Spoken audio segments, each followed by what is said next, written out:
and keep your eyes out for the occasional black bear that makes its way down from the South Mountain. The woodlands and streams we are passing are filled with amphibians and reptiles. Snakes are commonly seen near the tracks, including the venomous copperhead and timber rattler, alongside the more common black rat snake, which can grow to a length of 6 to 8 feet.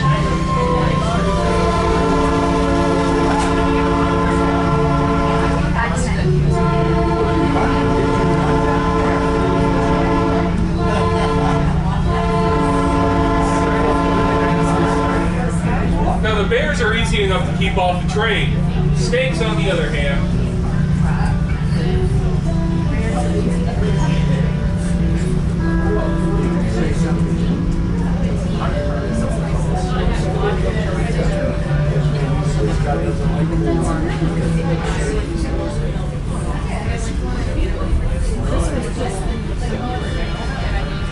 Did you know that?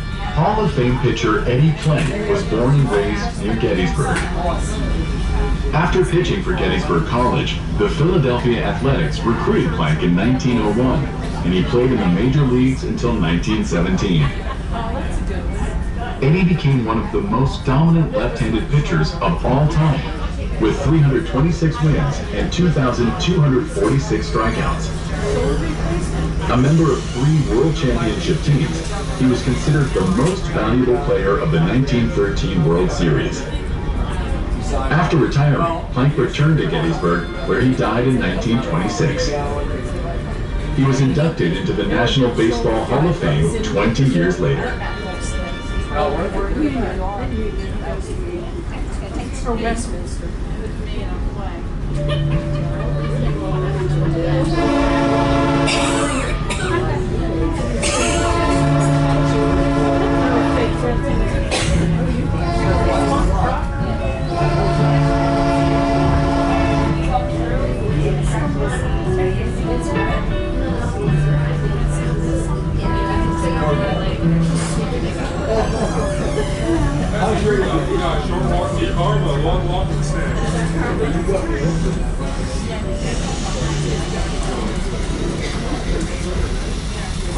He is but a poor American who, looking at this field, does not feel within himself a deeper reverence for the nation's past.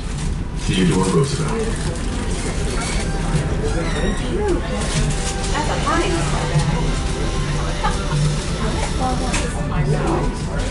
Listen here, woman. It wasn't free. But she was buying. These venerable men crowding here to this famous field have set us a great example of devotion and utter sacrifice. But their task is done. Their day is turned into evening.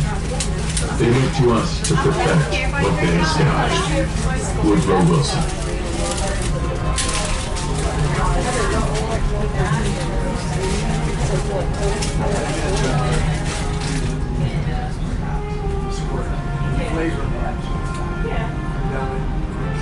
Immortal deeds and immortal words have created here at Gettysburg a shrine to American patriotism. Franklin D. Roosevelt.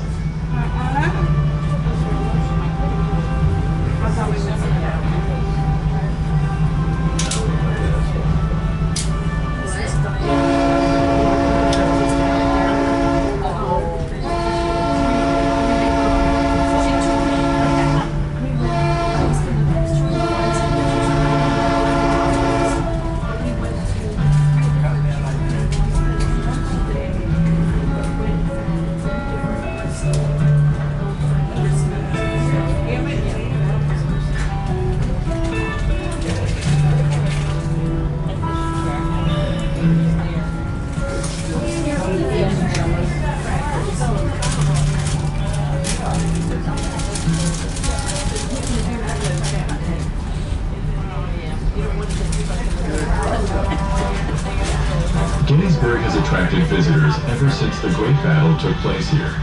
Tourism surged with the arrival of the railroad in 1884, but gradually declined after passenger rail service ended in the 1940s. That changed in the 1960s, when the centennial of the Civil War sparked renewed national interest. In July 1963, Gettysburg anniversary, drawing large crowds once again and ushering in a new era of tourism that continues to this day. Today, Gettysburg is home to more than 8,600 residents. While it shares many qualities with other small towns, tourism remains a major industry. Gettysburg National Military Park spans over 6,000 acres and includes the Soldiers' National Cemetery and a large visitor center. The town and surrounding area offer a wide array of hotels, restaurants, and attractions to welcome the millions of visitors who come each year.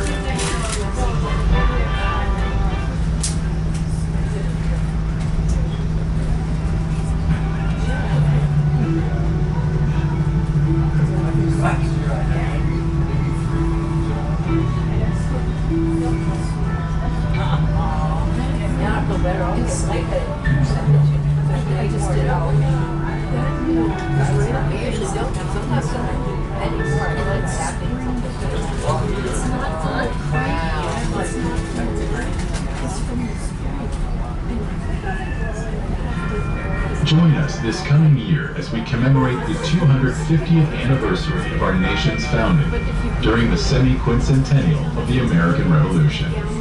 And to explore more of the exciting history of Gettysburg, we encourage you to visit Beyond the Battle Museum, located just 1 mile north of the town square.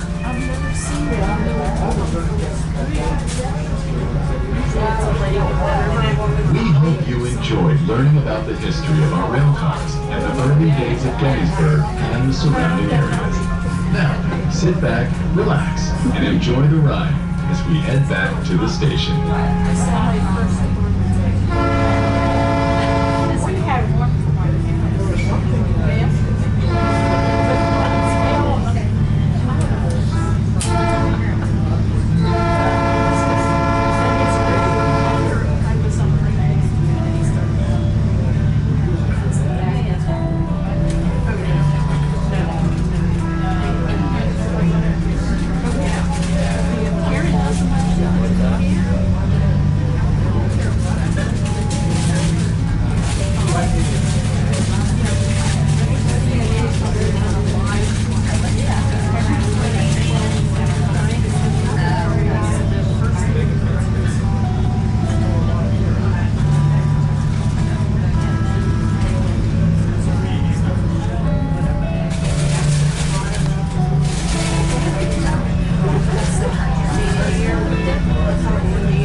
Fridays we have 1 trip, Saturday, Sunday we have 3. So by the weekend, my Mondays are all go around. I'm walking its way at the same time from artists who I'm straight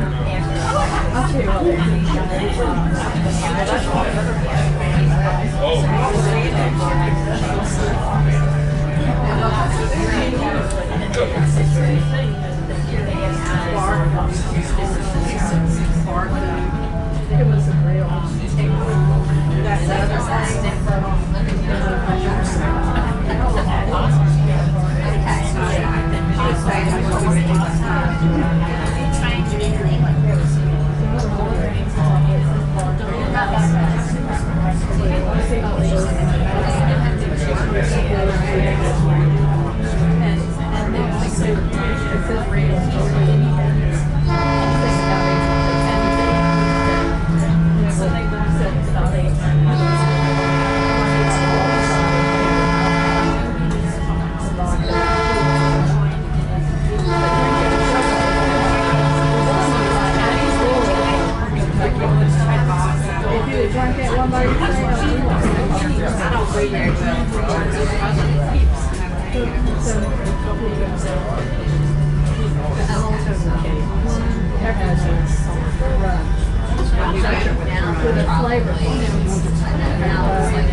misconceptions about Pennsylvania's role in the Civil War is that most of the fighting was contained in the Gettysburg area. That is not true. There was skirmishes as far north as Carlisle and Mechanicsburg, and as far east and west as Hanover and Columbia. Columbia and Hanover are actually a great comparison. When the Confederates came knocking in the Hanover area, they basically said, take whatever you want, don't hurt us. Columbia, on the other hand, found out the Confederacy was looking to use their giant covered bridge to get to D.C. just a little faster, and proceeded to find their finest book of matches and burn that bridge to the ground. A fact they are proud of to this very day. The Confederacy realized that they needed a new path, sent some scouts out, and eventually set their eyes on a sleepy little town of Gettysburg.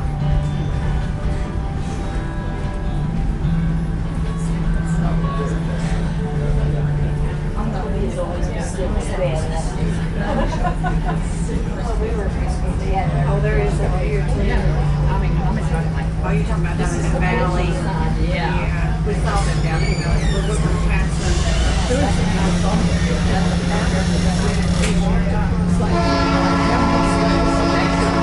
And another fun fact, by law, whenever the train approaches the grade crossing, it is required to blow 2 longs, a short and a long, until it clears the crossing completely.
Oh, I'm getting my favorite low battery light.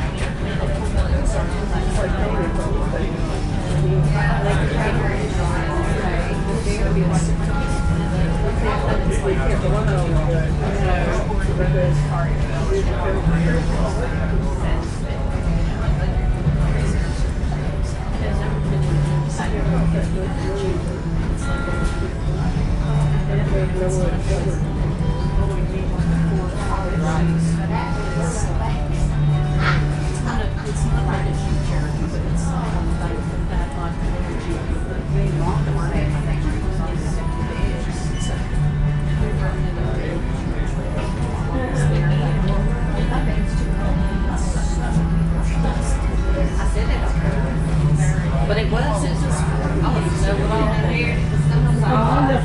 was it all?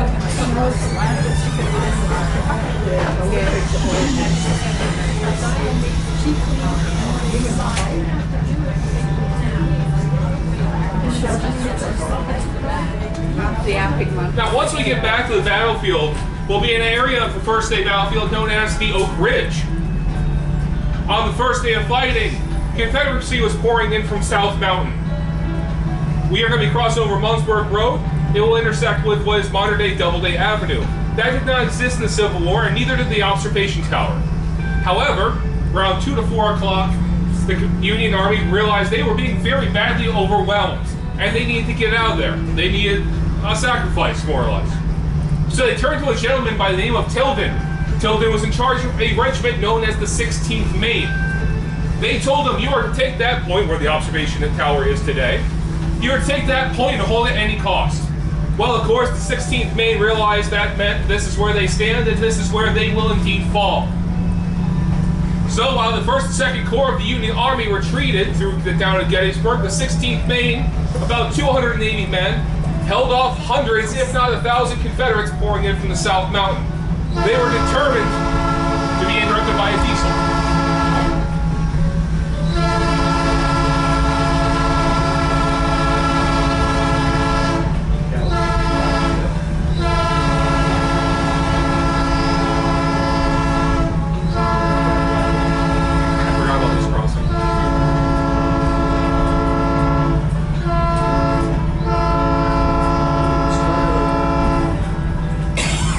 Determined to be the rock the Confederacy scissors would not close on. So for 25 minutes, the 16th Maine held off the men, and then they realized, hey, we've given it all. You know, the Union Army should be safe by now. We don't have much left to give. So they turned to their flags. They had an American flag and a state flag. They were very important to the regiments of the Civil War. You did not want them captured. So they turned to them, and they tore them from their flagpoles. They tore them into tiny little squares and handed them out amongst the men for safekeeping. The Confederacy realized they were about to lose their chance of a trophy, rushed at Tilden, who proceeded to take his saber, which is what they were after, plunge it into the ground, and snap it off the hilt. Of those 280 men, on July 2nd, 20 of them would report to the Union Army for duty the next day. 260 of those men gave it all and were either captured, wounded, or killed to save the Union. The last monument we'll see, you'll see a couple monuments along Oak Ridge, along Doubleday Avenue as we go back to the station. The very last one you'll see looks like the Washington Monument down in D.C. That is the monument of the 16th.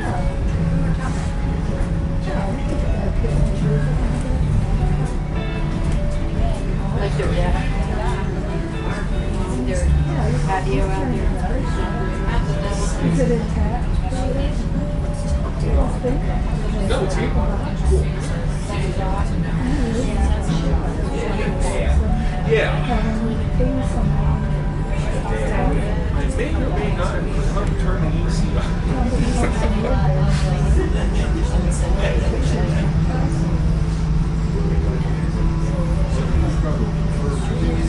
Of course, you know those wonderful Pennsylvania falls. One minute it's freezing cold, next minute it's cold.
Although the northern dead were removed to the Soldiers' National Cemetery months after the battle, the southern bodies remained for many years before being transported south. Undoubtedly, the remains of hundreds of soldiers are still buried in the fields surrounding the town. Within weeks of the battle, a massive tent hospital was established next to the railroad east of town. And it was by train that most of the wounded were eventually transported to larger hospitals in Baltimore, Philadelphia, and Harrisburg. In the 3 days of battle, more than 50,000 men were killed, wounded, captured, or missing, making Gettysburg the bloodiest battle of the American Civil War.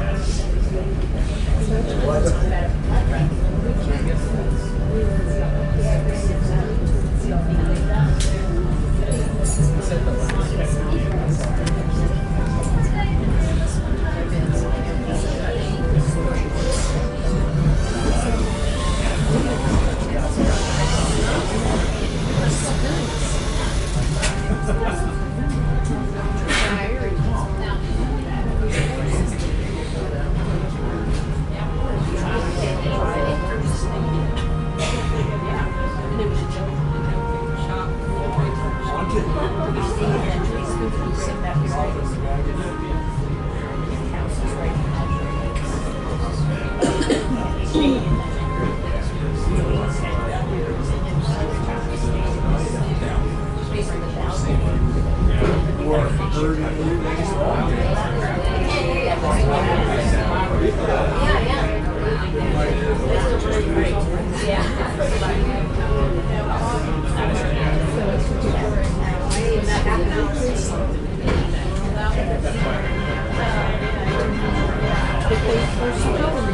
months after the Battle of Gettysburg, Abraham Lincoln traveled by rail from Washington, D.C. to Gettysburg for the dedication of the new Soldiers' National Cemetery. As part of the ceremony on November 19, 1863, he was asked to make a few appropriate remarks.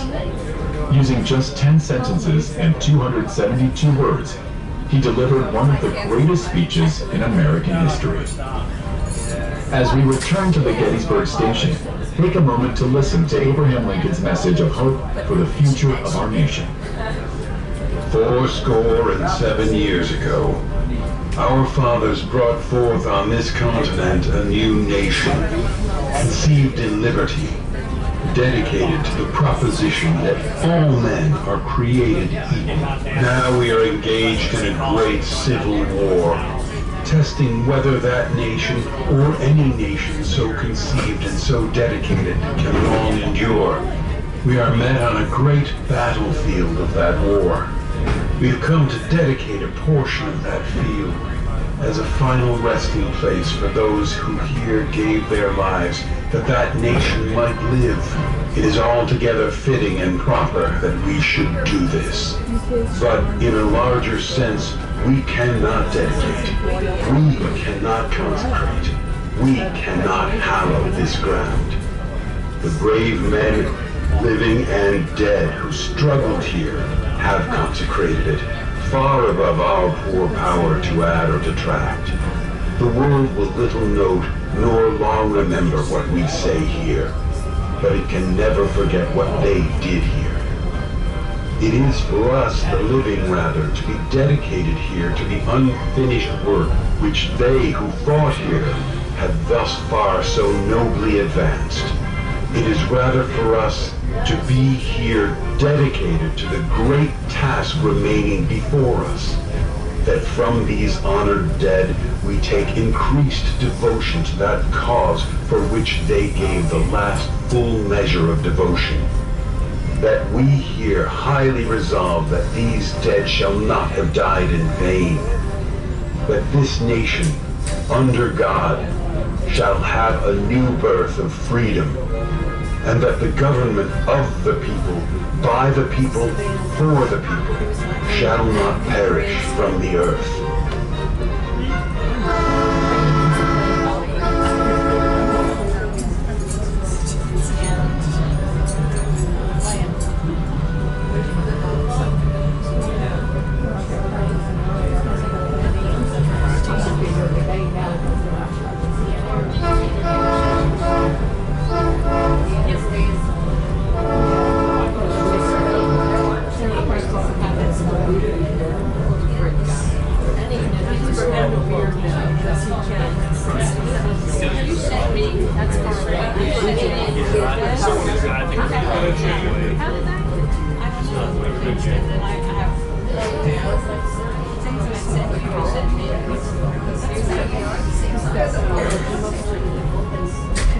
As we roll back to the station, I will ask that you remain seated until we come to a complete stop. At that time, our gate vestibule opened up and we'll have you folks on your way. Thank you for riding this afternoon. It's been an absolute pleasure to have you folks on board.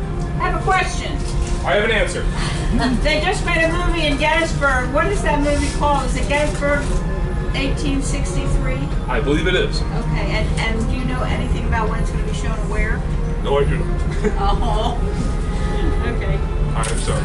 I know they still gotta do some interior shots here closer to the winter.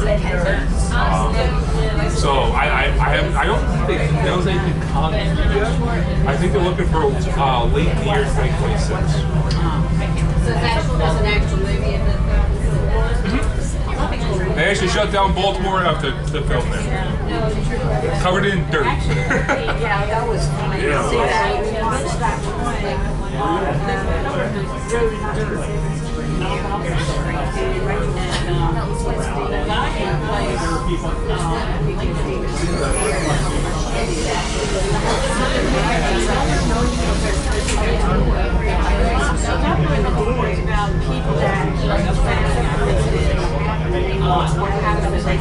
Okay, as we pull back into the train station, I would like to thank everybody for watching this video. If you haven't already subscribed to my YouTube channel, please do by clicking on the button and clicking that bell.